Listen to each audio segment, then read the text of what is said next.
Hey, welcome back and welcome to the first lecture, Data Types.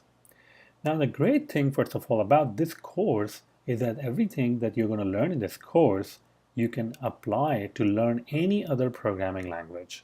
Because whatever you're learning in this course is considered the pillars of the programming language. All right.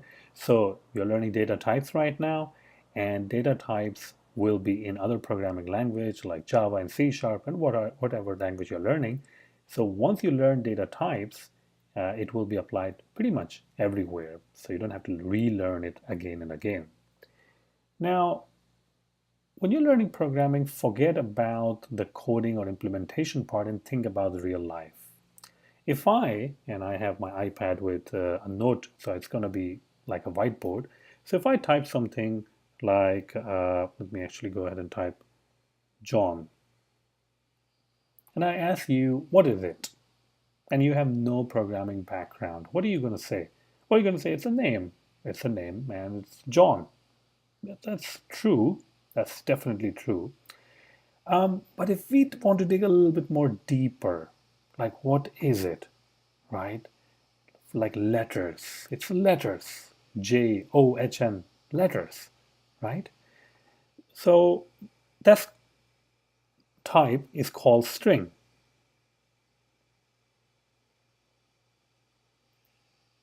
Now, strings, and please excuse my writing, is a combination of letters and numbers. So I can also type something like this, 1200, let's say Richmond Avenue, and Houston, Texas, whatever, right?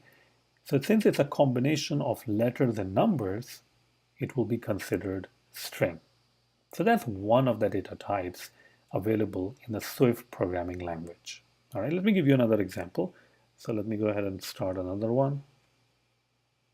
So let's say if I'm typing something like this, DE345. What is this? Well, if you're talking about data type, then it will be string. Why? Well, that's because it's a combination of letters, DE, and numbers, 3, 4, 5. That's simple, right?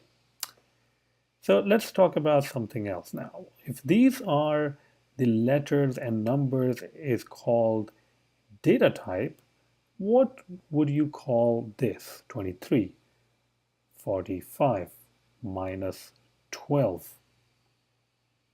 And if I ask you and you have no programming language experience, you're going to say, well, these are just numbers. They're positive numbers and they're negative numbers. And you are actually correct. These are numbers. And numbers are called integers. So that's the data type. So if you have a number, it will be integer. Okay. What about if I have something like this, 3.142? There's a point over here. 3.142. Is that an integer? Well, not really, because this is a special kind of a number because it has decimal values. And these decimal values, or these kind of number data types, are called double. They're also called float. But wait, two of them, double or float? Well, it really depends on how large the number is. All right. Usually I would say you will use double because it is much larger than float. So if you have a value called something like this, 235.53, and so on, and it goes on and on and on and on. So anything that comes after the point or the dot, the decimal, that's where the differentiation begins for the double and the float, because a double can actually hold more values.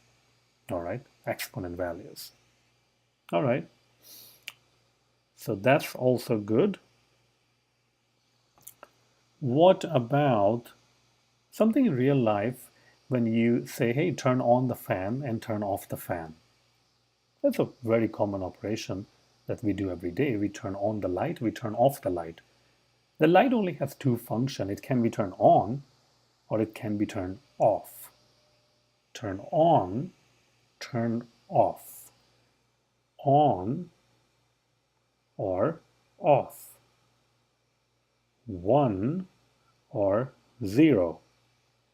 True or false. See that? So if a data type can only be represented by two types or two values, on, off, 1, 0, true, false, yes, no, those types are called Boolean. All right? And you will once again see all of these types in many different programming languages. In pretty much all programming languages, you're going to see strings, you're definitely going to see integers, you're going to see double and floats, and you're going to see Booleans. Now there might be some other types like date, time, there might be some money types, timestamps, but once you understand the basics of the types and the basic type, which is string, double, integer, float, and Boolean, then all of the other types are kind of like built on top of these types. All right. So that's pretty much it. That's the basic concept of types.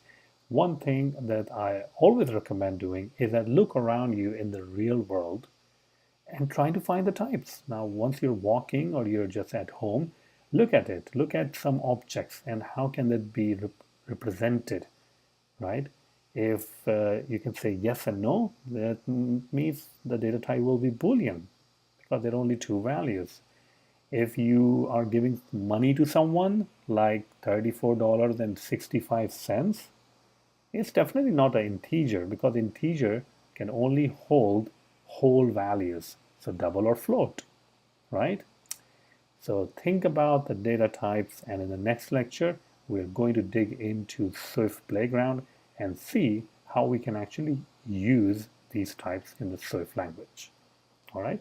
Thank you so much, and stay tuned for more.